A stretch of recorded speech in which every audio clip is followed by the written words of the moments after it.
Дараагийн мэдээлэл танилцуулъя. Даваа гарагт Египтэд газын зурвасын дайн байлдааны үйл ажиллагааг зогсоохтой холбоотой энхийн хариа хэлцээ өрнөж үүнтэй холбогдуулан энхийн хэлэлцээрт гарын үсэг зурх үйл явдал болсон. За энэ үеэр Египтийн ерөнхийлөгч Америкийн нэгдсэн улсын ерөнхийлөгч Дональд Трамптай уулзсан байна. За тэрээр бас олон нийтэд хандаж үг хэлсэн. За Египтийн ерөнхийлөгч Абдел Фатах аль-Сиси даваа гарагт Шарам эль-Шейх хотноо босон энхийн дээд хэмжээний уулзалтын үеэр Израиль Хамасын гал зогсоох хэлцээр болон газын зурвасын ирээдүйн талаар үг хэлсэн байна. За тэрээр хэлсэн үгэндээ Америкийн нэгдсэн улсын ерөнхийлөгч Дональд Трампын дэвшүүлсэн санал бол бүс нутагт инх тайван тогтоох сүүлчийн боломж гэдгийг дэлхийн удирдагчдад хандаж мэдгдсэн.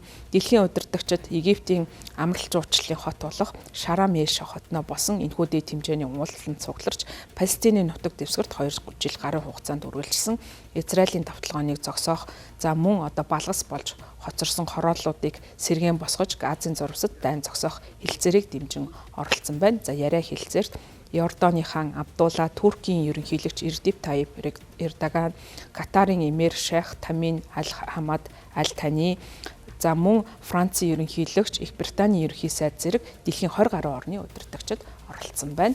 Их Британий ерөнхий сайд асан Тони Блэр бас энэ удаагийн уулзалтанд оролцож байгаа юм байна. За түүний хувьд энэ удаагийн уулзалтанд оролцохсон гол шалтгаан нь Америкийн нэгдсэн улсын ерөнхийлөгчийн боловсруулсан төлөвлөгөөний дагуу Газын бүс нутагт төр засгийн газрыг хянах инх тайвны зөвлөл болох байгаа. За энэ магадгүй энэхүү инх тайвны зөвлөлд нь Тони Блэр орж ажиллах төлөвтэй гэж ажиглагчид үзэж байгаа юм. За Трамп Шарам эль-Шейх хотноо хүрэлцэн ирсэн дэлхийн удирдагчдыг магтан сайшаасан байна. За энэ бол эд баялаг эрх мэдлийн хувьд урд өмнө байгаагүй улс орнуудын хамгийн том цугтрал болж байна. За үүний нэг хэсэг байх нь миний хувьд нэр төрийн хэрэг гэсэн үгийг Америкийн нэгдсэн улсын ерөнхийлөгч хэлсэн байна. За мөн тэрээр цаашаа хэлэхдээ бидэнд хуучин даашигнал гашуун үзэн ядалтыг хоошин тавих ирээдүгээ өнгөрсөн үеийнхэн тэмцлэр удирдуулахгүй байх нь бол чухал гэж үзээд насан туршдаа ганц тохиох боломж бидэнд олдож байна гэсэн ийм мэдээллийг хийсэн. За мөн Америкийн нэгдсэн улсын ерөнхийлөгч Катар, Турк, Египт зэрэг гал зогсоох хэлэлцээр тусалсан бусад орны удирдагчдад талархлаа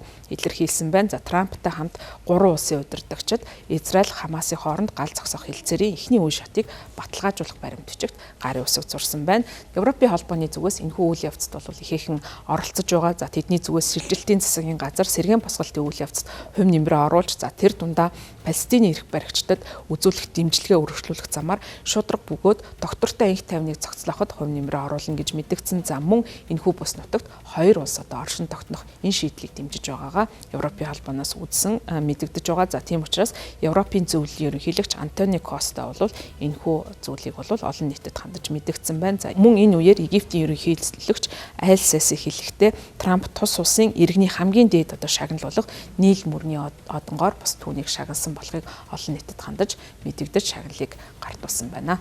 Египтэд өрнөж байгаа энэхүү дээд хэмжээний уулзалт нь инх тайвныг тогтооход ихээхэн чухал хувь нэмрийг оруулах боломжтой гэж харагдаж байгаа. За хамгийн гол нь талууд ялангуяа гарын үсэг зурсан Хамас бүлэглэл болон Израиль улсын засгийн газрын зүгээс хэлэлцээрээр хүлээн зөвшөөрсөн зүйлүүдийг амьдралд бодитоор хэрэгжүүлэх шаардлагатай. За үүнээс энэхүү хэлэлцээрийн бодит нөлөө бол харагдахаар байна. За ямар ч тач бол талууд тохиролцсны дагуу харилцан хоригдлуудыг солилцох, за мөн Израилийн барьцаалагдсан иргэдийг солилцох асуудлууд бол яригдаж тодорхой байдлаар бол хэрэгжиж байна. За цаашдаа бол энэхүү тохиролцсон зүйлүүдээ хэлэлцээртэй хурц ажиллах нь талуудын хувьд хамгийн чухал зүйл болж байгаамаа.